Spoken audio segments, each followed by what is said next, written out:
क्या आप किसी भी परीक्षा के लिए पढ़ रहे हो और हार्ड वर्क कर रहे हो तो आप फेल हो जाओगे।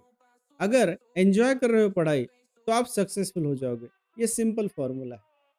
क्या होता है दोस्तों, अगर हम पढ़ने बैठ रहे हैं, हमें एक कॉन्सेप्ट समझने में मुश्किल हो रही है, याद रखने में मुश्किल हो रही है, फिर रिकॉल करने में मुश्किल हो रही है, एक्सप्रेस करने में अगर मुश्किलें हो रही है, तो हमें बहुत हार्ड वर्क पड़ता है। हम जल्दी किताब हाथ में लेते नहीं, लेते हैं तो जल्दी समझता नहीं, समझता है तो रिकॉल नहीं कर पाते, एग्ज़ाम में प्रेज़ेंटेशन नहीं कर पाते। फिर इसका रिज़ल्ट फेल्यूर ही है दोस्तों, ये आप अभी समझ लीजिए। अगर आप ये क्यों होता है? क्योंकि आपकी कुछ गलत धारणाएँ, कुछ गलत हैबिट्स, कुछ पढ़ाई के प्रति गलत बिहेवियर या प्रोसेस ही गलत है।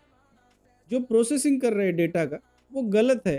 तो ये सब चीज़ें अगर आपकी सही हो जाए और आप में अगर ऐसा एटीट्यूड आ जाए कि मैं पढ़ रहा हूँ मतलब मैं प्रॉफ़िट के लिए पढ़ रहा हूँ, प्रॉफ़िट होगा इसमें से डे टू डे लाइफ़।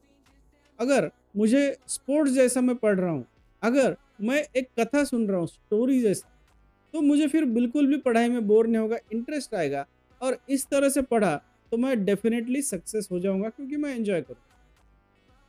कब मुझे हार्ड वर्क हो गया पता भी नहीं चलेगा और हो चुका होगा काम। तो हम सेल्फ स्टडी लर्निंग